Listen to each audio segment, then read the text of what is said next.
Hey guys, Bill here. You know, when it comes to Amazon river monsters, there's only one that sits at the top of the food chain, and that's the one they call the Piraiba. Sometimes called lau lau, the Piraiba is the biggest catfish in the Amazon. But some people nicknamed it freshwater shark because of its gray color and shark-like dorsal fin. To get a look at one of these Amazon river monsters, I hooked up with a group of fishermen heading into the Amazon region of South America.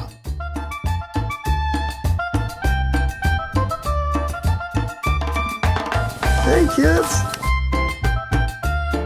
The trip was hosted by my friend and pro fisherman, Steve Townsend.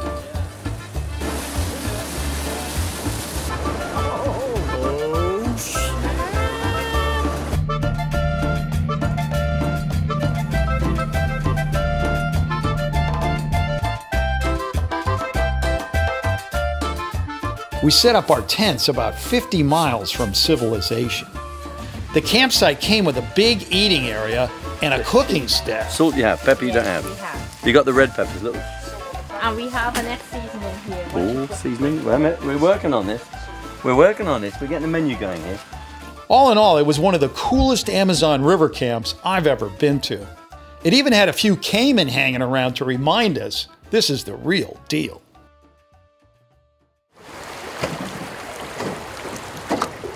A few days into our trip, Steve and I were out fishing when we came across two guys from our party, Ken Sheath and Mark Pickering. Ken had a huge Piraiba on his line, but something was wrong. Ken's fishing guide and boat driver, Mark, mysteriously jumps in the water. Are you mad? Piranha-infested water. At least he's got his pants on. I don't know what's happening. Is Mark, their guide, has decided to go down the line and see if he can unsnag this huge Piraiba. Turns out the fish swam under a fallen tree submerged in the river and got Ken's line snagged on the branches.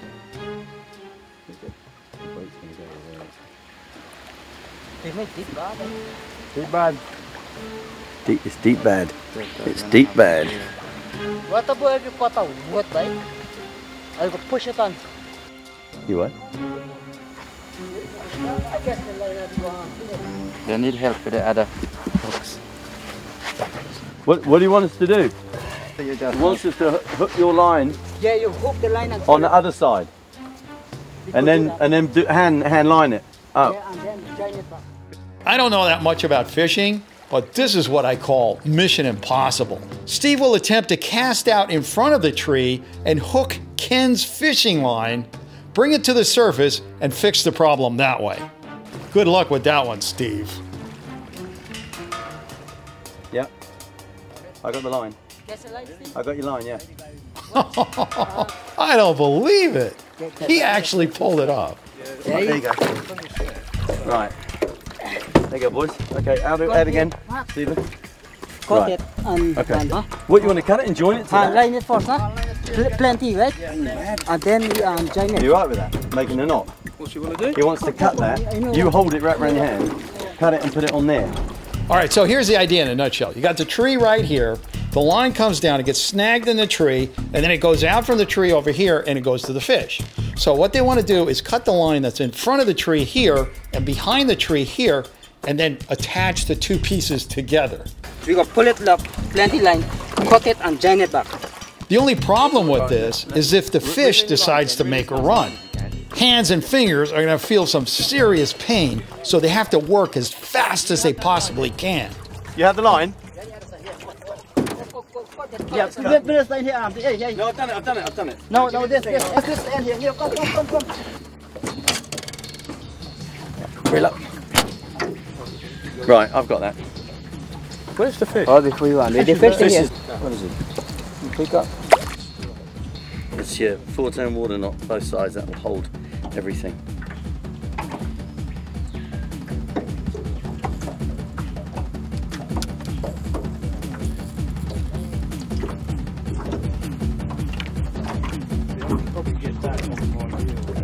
Okay, go. Right, okay, hang on, your finger. Right. And now, oh dear, and now we've got... Hey Ken, do you ever get the feeling this is just going to be one of those days where nothing goes right? This little tree branch just happened to be in the bottom of the boat, and I don't think you could get it more tangled up with the fishing line if you tried. Okay, boys.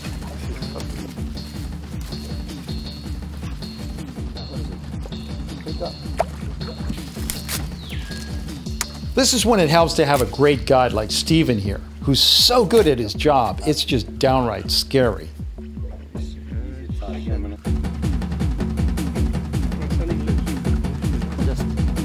No. Yeah.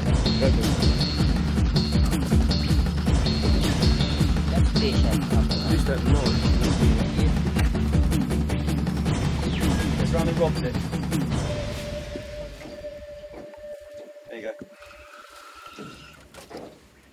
Fish on.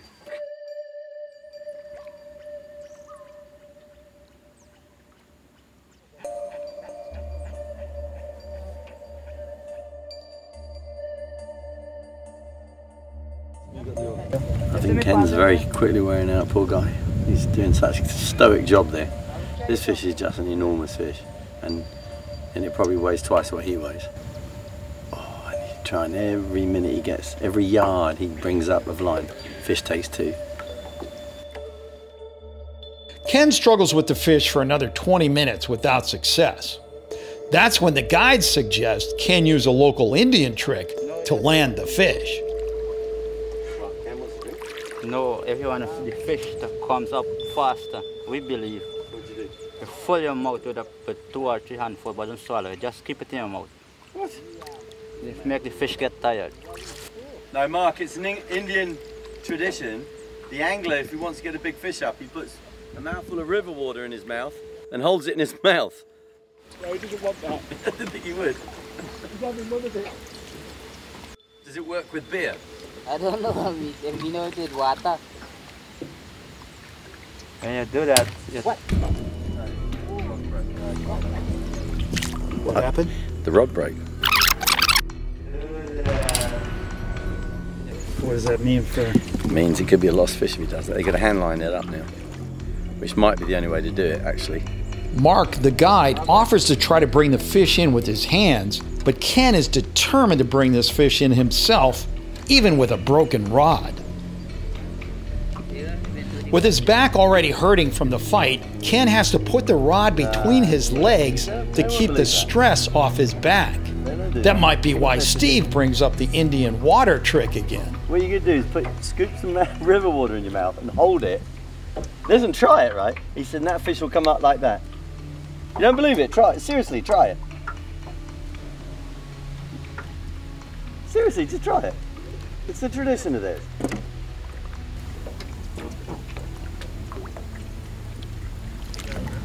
Good man. Right. Don't swallow it, just put it in your mouth. as much as you could. If you're going to fill up your mouth with it. That helps if you tired of fish. You have to keep it in?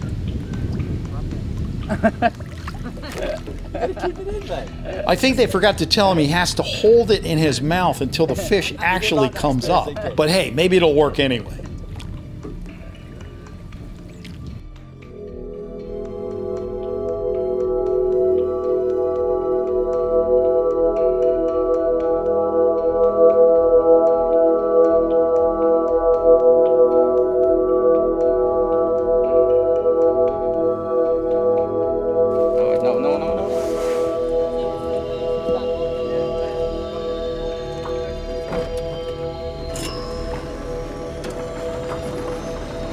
That's good, that's good, that's good, that's good.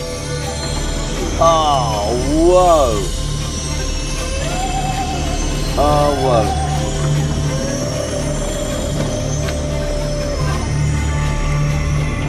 Ken, that's a monster, man. Well done.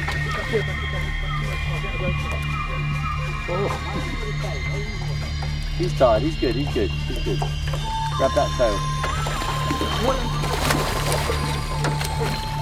Now, I know a lot of you guys are thinking this fish is dying, but don't worry, it isn't. The fishermen just want to get a rough measurement and a couple of photos, then they'll let it go. That is a huge fish.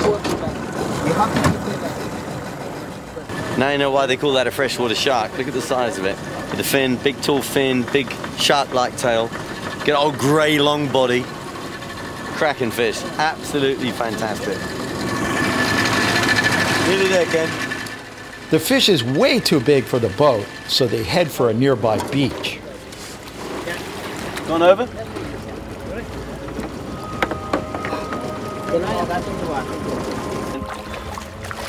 Well done, boy. Well done. Actually, you know what? I tell you what, I would give that a 275.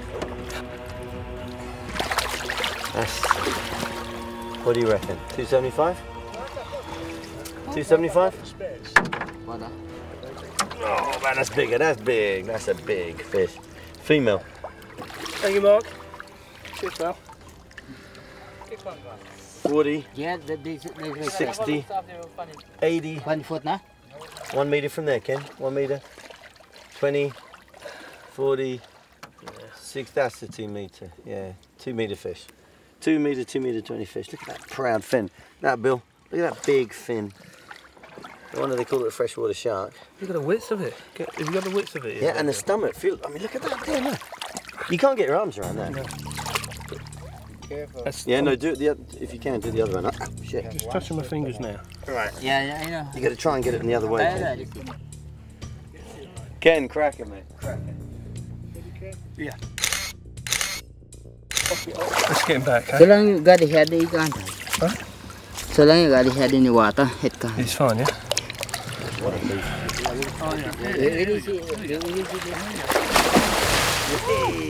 He's gone.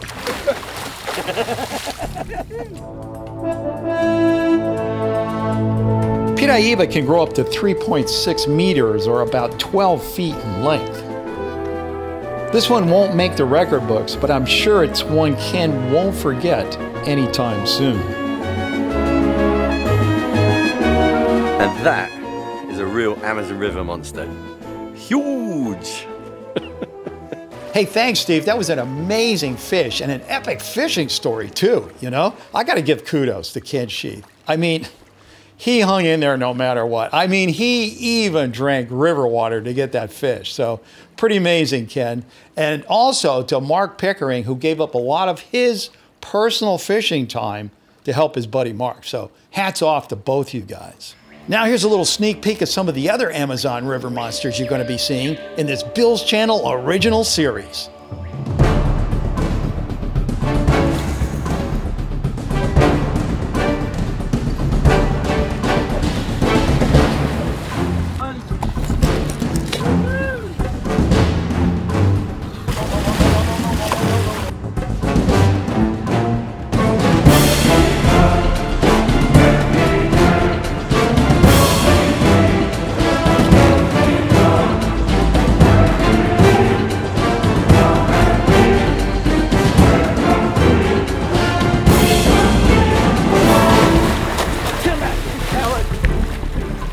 Sick and tired of him coming up the beach every time I'm trying to do my teeth.